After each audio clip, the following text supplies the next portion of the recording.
dañuy xeex suñuy nit. d'accord léegi ñëwaat dañuy xeex suñuy nit. maintenant nag la déclaration de Ousmane Sonko à du Pékin nu mu tudd. Tenjing. Sa déclaration à Tenjing. C'est ça même déclaration bi nga xam ni moo tax FMI téye loxoom. parce que Chine nag xam nga fu mu mujjee moom. montre-nous les preuves de ce que tu dis. parce que nag toog di wax neex na de.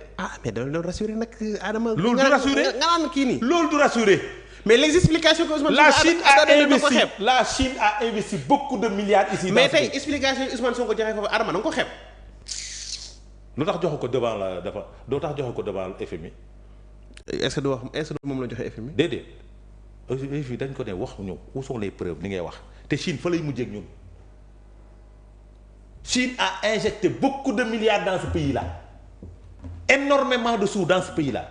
Du temps de Wade, du temps de Macky Sall. nga dem taxaw ne non da ngay rassurer les Chinois léegi da ngay yàq der ki fi nekkoon. La Chine mën na nga toog ne quels sont les protocoles qui ont été signés entre l'État les deux États. Quels sont les protocoles qui ont été signés entre les deux États? amul aucun accord signé entre les deux États. mais est-ce que état yi la war a signer quand même ko dem wuti ay partenariats bon peut-être que am na ci wàllu woo xamante ne mën nañ ko. tu vas signer des partenariats avec qui? L'État du Sénégal avec des privés chinois. mën na nekk. yow état du su la Chine garantiwul foo jëm. su la l'État du chinois. Chine garantiwul la Chine. su la Chine gi garantiwul foo jëm. tu penses que l'État chinois après cette délégation là dina bàyyi les privés chinois ñëw dugg biir Sénégal da leen di retenir. avec ces retards de paiement par rapport à la dette avec la banque Exim Bank Chine. tu penses que Exim Bank day toog di xoole nga bëgg ko teg ci non Macky Sall moo maquillé les chiffres il a falsifié des chiffres gis nga chanson boobu ça ronronne dans notre tête c'est de la communication c'est de la com. il faut qu'il arrête de communiquer mais ça se comprend nag syndicaliste la syndicaliste ñaxtu rek la xam. te malheureusement nous sommes dirigés par des syndicalistes.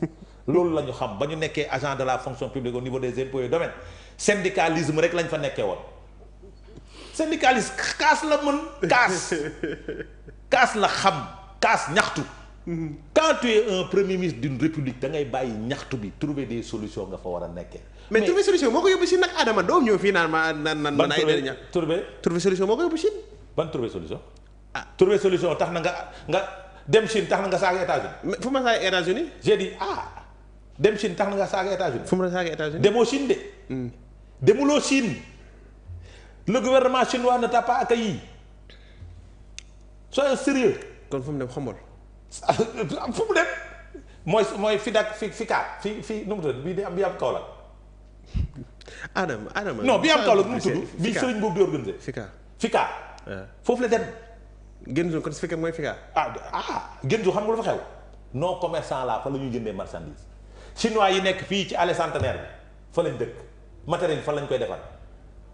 kon yow ñun ñu doon jooy naan allée Centenaire bi chinois yi nangam sangam dañ fi waroon jëlee yow tu vas les ramener dans notre pays. c'est ça qu'il veut. Un État sérieux doit collaborer entre les États. Des accords doivent être cités entre les deux États.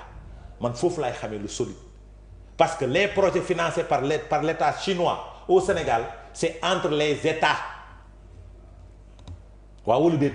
c'est entre les États c'est pas entre les privés. te privé nag day signé programme privé am mooy dëgg. Ousmane na bàyyi jooy bii dañ koo wax mu trouver solution na bàyyi ñaxtu bi il n'est plus secrétaire général d'un syndicat. il est premier ministre d'une république qui se nomme le Sénégal. et le Sénégal n'est pas n'importe quelle république nag aussi suñu demee ba jiital la ci république boobu da ngay bàyyi sa comportement de syndicalisme yooyu. syndicalisme mooy dem rencontre balaa muy wax lu jëriñ day attaquer ki mu remplacer ba pare loolu la syndicaliste di def. comportement syndical yooyu la war a bàyyi te xam ni c'est un premier ministre président Macky c'est-à-dire Yoro Dia mi ngi koy wax la dernière fois. est-ce que tu sais que c'est ce gouvernement là et le Pastef qui maintient Macky Sall à vie jusqu'à présent. Ah bon? Wallahi. Qu'on parle de toi c'est affreux mais il y a pire qu'on ne parle du tout de toi. nañu fàtte Macky Sall ba ngir yàlla Macky Sall def na li mu war a def Sénégal toj na Sénégal rajaxe na ko baax na. rey na nit ñi waaw d'accord naa di sàcc nañ alal bi waaw mais oublie le liggéeyal parce que nag da nga war a def li rawul Macky Sall def tu as un défi à relever hein. Macky Sall a trouvé 35 kilomètres d'autoroute il est allé à 340 kilomètres d'autoroute te dina ko ëpp su bu Saint-Louis bi pare. Macky Sall c'est à l'activité du gouvernement. oui mais les projets financés sont loolu si moo koy financé. waaw d'accord ça sera à l'actif d'accord tu as Kaolack nañ leen ko jox ñoom. waaw parce que est-ce que tu comprends ñoo koy waaw non waaw d'accord. comme que dañ leen xam ne duñu inauguré nañu inauguré de. waaw d'accord dafa jaar nañu inauguré waaw ils vont inaugurer l'autoroute Mbour Kaolack. d'accord c'est bien waaw dama wane nag Régis su may wax dama wane. ah waaw Régis war a non ñii Régis dañu may xeex.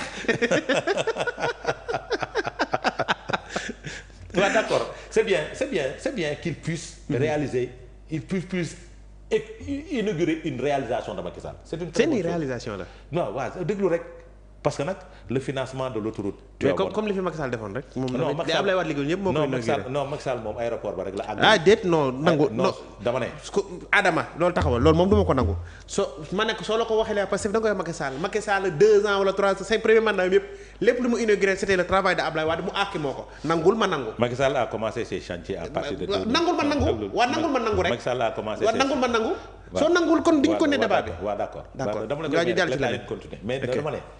tout pouvoir soo ñëwee toog da ngay gis fi waa ji yem. nga ne je vais faire plus. effectivement te mooy yoon. te Macky Sall ba mu ñëwee. xastewu dafa ñëw dégg ñu ne day def 3 mois. mu dem wuti xaalis. moom mi waxoon naan Ablaye di tapis yi ne ko mu ki nekkoon kii sax c'est pas Macky Sall.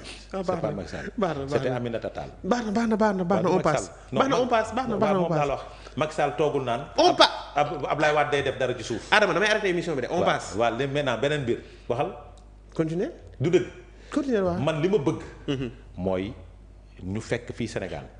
fii la yem ñu yóbbu ko ci niveau bii. keneen su ñëwee yóbbu ko ci beneen niveau. parce que le développement du Sénégal c'est comme ça que ça doit se passer. mais su nekkee tegoo ko foofu da ngay ñëw di ñaxtu rek. am comportement syndicaliste. c'est normal parce que ay syndicalistes ngeen woon. ñett nit ñi fi ŋànk yépp ay syndicalistes lañu woon. kii moo jël jox moromam kii jël jox moromam kii jël jox moromam ay syndicalistes lañu woon. syndicaliste nag su jiitee réew ñaxtu bari kaas bari du dëgg.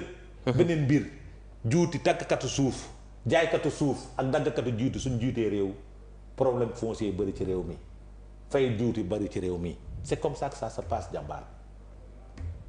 man nag li ma bëgg mooy Macky Sall dina def 300 kilomètres d'autoroute def na 300 kilomètres d'autoroute. yow yóbbuñu 600 kilomètres d'autoroute parce que bëgg naa Sénégal gi yëpp am autoroute. waaw fépp am lumière bëgg naa ko fépp am développement. yow Macky Sall yóbbu na électrification bi à 61%.